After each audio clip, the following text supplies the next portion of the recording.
બોલો. આપણામાં બી કરી જ લઈએ ને પ્રેક્ટિકલ. પહેલાં આનો વિડીયો લઈ લે. આ ટ્રાન્ઝિસ્ટરનો પાર્ટ 2 છે. કેટલા ટ્રેસ લેવાના? વિડીયોમાં જ બોલ બધું. હા, પહેલેથી. આરબી અને આરસી છે એને રેઝિસ્ટન્સ ચેન્જ કરવાના અને એનાથી કમ્પ્લીટ આવી રીતે સાઇન વેવ ડિસ્ટોર્શન વગરનું લાવવાનું અને એમ્પ્લિફાય થયેલું હોવું જોઈએ. એટલે એનું જે છે ઇનપુટ કરતાં વધારે હોવું જોઈએ. આઉટપુટ વધારે હોવું જોઈએ. જો અહીંયા થોડોક હોય તો પછી ઓછો થઈ જાય છે. અહીંયા લગભગ કોન્સ્ટન્ટ છે. એટલે અત્યારે તો સર્કિટમાં કંઈ પ્રોબ્લેમ આવી ગયો?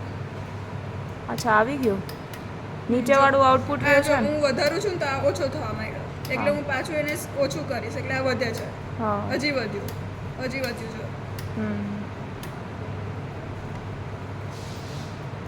એટલે એમ્પ્લિફાઈડ વ્યૂ છે. હા. હવે શું થાય છે? અને આરબીની વેલ્યુ ચેન્જ કરવાની ને? આરબી આરસી બેવની કરવાની. બેવની એકસાથે કરવાની. બેવની મતલબ આપણને મેક્સિમમ એમ્પ્લિટ્યૂડ મળવું જોઈએ અને આવું કમ્પ્લીટ સાઇન વેવ મળવું જોઈએ. જો આ જતું રહ્યું એટલે મારાથી આ તો ચેન્જ જ નહીં થાય.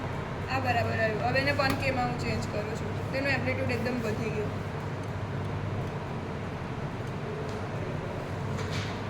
રીડિંગ્સમાં શું કરવાનું પણ? રીડિંગ્સમાં આનું ટ્રેસ લેવાનું એટલે અને લખવાનું આ બધા આમાં જે બી એટલે આપણે એ જ લખવાનું ને કે આરબી અને આરસીની કેટલી વેલ્યુ આપી ત્યારે આવું ટ્રેસ જો આવે. હું તને પહેલેથી કહી દઉં.